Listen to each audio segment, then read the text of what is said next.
사랑하고 축복합니다. 5월 27일 금요일입니다.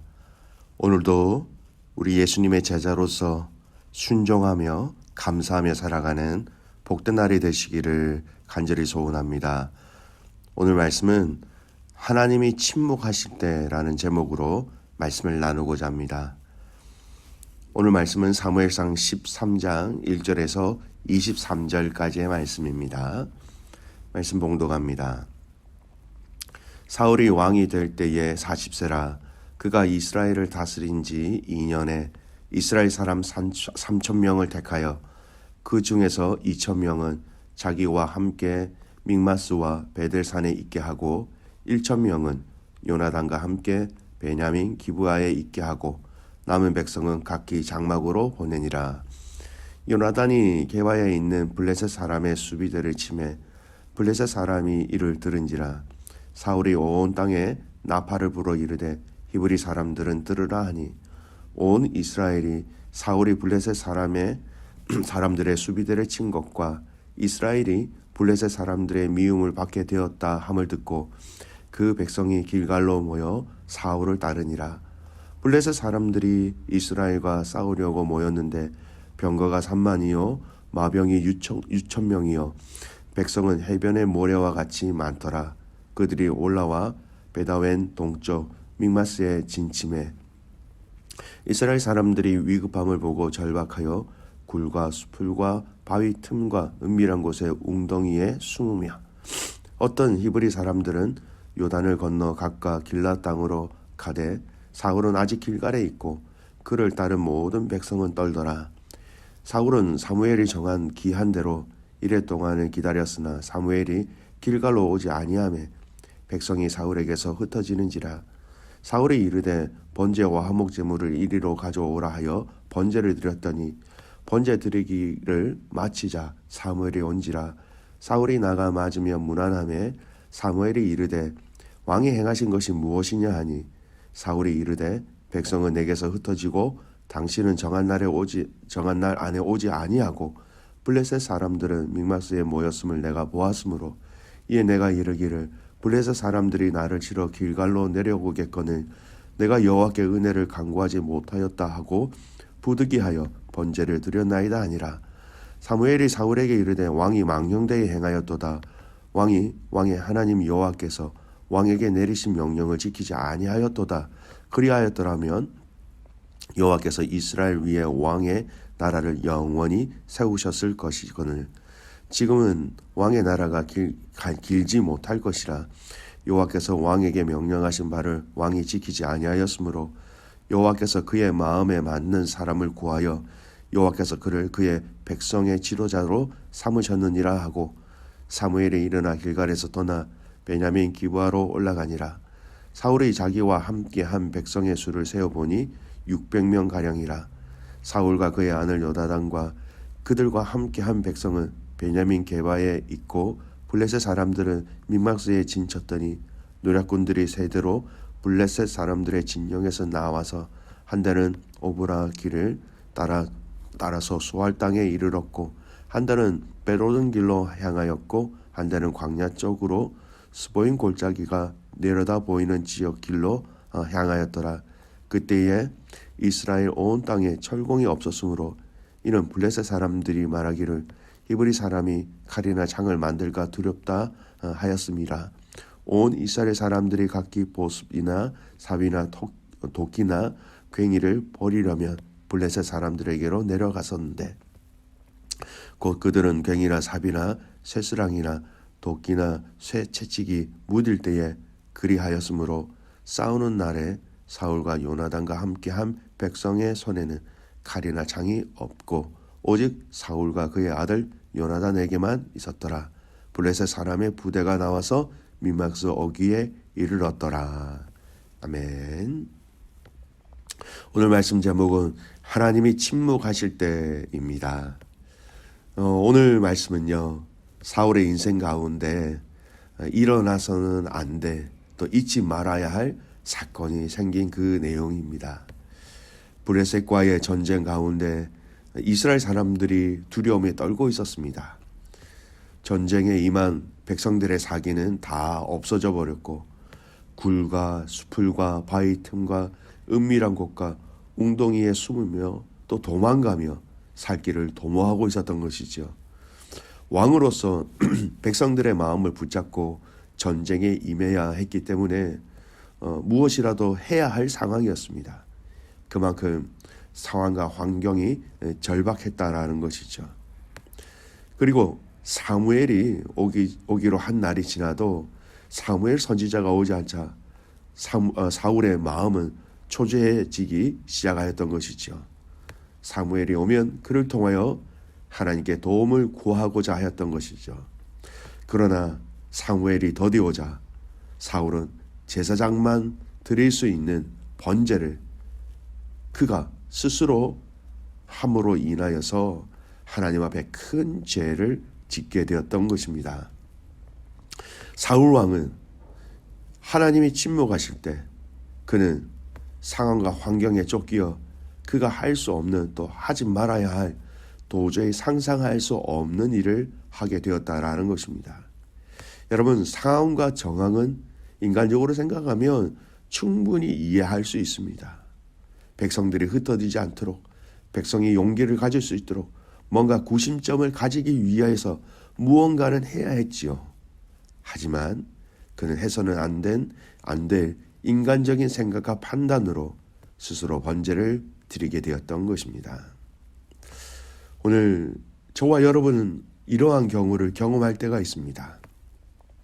하나님께 기도했는데 그 상황은 점점 더 절박해져 가고 있고 이대로 가만히 있다가는 망하거나 일을 망치게 되는 그러한 상황을 경험할 때가 있지요. 빨리 하나님이 응답해 주시면 좋은데 마지막까지 응답해 주시지 않으실 때가 있습니다. 아니면 아주 마지막 순간에 하나님이 응답하실 때도 있긴 있지요. 여러분, 우리가 하나님이 침묵하실 때 여러분 우리는 무엇을 해야 할까요? 어떻게 생각해야 하는지, 우리가 어떻게 반응해야 하는지, 하나님이 침묵하실 때에 우리의 행동과 생각과 반응은 너무나도 중요합니다. 여러분, 하나님이 침묵하신다면 우리는 어떤 마음가짐을 가져야 할까요? 여러분, 기억하시기 바랍니다. 하나님이 내 기도에 침묵하실 때에 우리도 침묵으로 인내하며 하나님의 은혜를 계속 간구하며 기도하며 기다려야 한다라는 것입니다. 여러분, 사울 왕은 선지자 사무엘이 늦게 오는 이 상황 속에서 그가 해야 할 일은 기다려야 했습니다. 그것이 유일한 정답이었습니다. 여러분, 떠나는 것, 백성의 수가 줄어드는 것, 전쟁의 승패가 백성의 숫자에 있다라는 것이죠. 그런데 여러분, 그 사람들이 떠나가더라도 기다림으로 말미암아 하나님이 하셔야 할 그 일은 단 한 명이 남아 있다 하더라도 하나님은 이 전쟁을 승리로 이끄신다라는 것입니다. 그는 기다리는 것이 바로 유일한 답이었습니다. 다른 답이 없었지요. 그 기다림 속에 그는 하나님께 기도하며 간구해야 했었던 것입니다. 하나님이 침묵하실 때 우리는 기다리며 기도해야 합니다. 이 기도야말로 하나님의 뜻을 기다리는 최선의 방법입니다. 여러분, 기다림을 좋아하는 사람은 없습니다. 초와 분을 다투는 일에는 더욱더 그렇지요. 중요한 일일수록 기다림에 너무나도 힘들고 지칩니다. 하지만 이 기다림은 우리를 성장시키시고 계속해서 하나님께 우리의 시선을 두게 하며 하나님의 뜻이 무엇인지를 계속해서 묵상하게 하는, 우리에게는 한쪽으로는 너무나 힘든 시간이 되겠지만 또 한쪽으로는 너무나도 좋은 훈련의 시간이 되기도 합니다. 시편 40편 1절 말씀입니다. 내가 여호와를 기다리고 기다렸더니 귀를 기울이사 나의 부르짖음을 들으셨도다. 시편 40편 기자는 기다리고 기다렸더니 결론은요, 나의 부르짖음을 들으셨다라는 것입니다. 기다림 속에 부르짖음이 있었다라는 것이고, 이는 결국 하나님께 기도한다라는 의미입니다. 우리 인생에 있어서 여러분, 하나님이 침묵하실 때가 참 많이 있지요. 그러나 그 침묵은 하나님이 무능하셔서 하시는 침묵이 아니라는 것을 알아야 합니다. 하나님의 때를 기다리는 것이고, 그 하나님의 때는 우리에게 가장 좋은 시간이 되는 것이고, 그 기다림을 통해서 하나님은 우리를 자라나게 하시고 성숙하게 하시고 성장시켜 주시는 것이지요. 두 번째, 오늘 이 말씀을 통해서 우리가 살펴본 것은 인간적인 나 중심적인 결단과 생각을 내려놓아야 한다는 것입니다. 사울 왕은 기다리지 못해서 자신이 번제를 드립니다. 그는 자격도 없는 사람이었습니다. 그는 사무엘에게 무엇이라고 이야기합니까? 12절 말씀 보십시오. 이에 내가 이르기를 블레셋 사람들이 나를 치러 길갈로 내려오겠거늘 내가 여호와께 은혜를 간구하지 못하였다 하고 부득이하게 번제를 드렸나이다 하니라.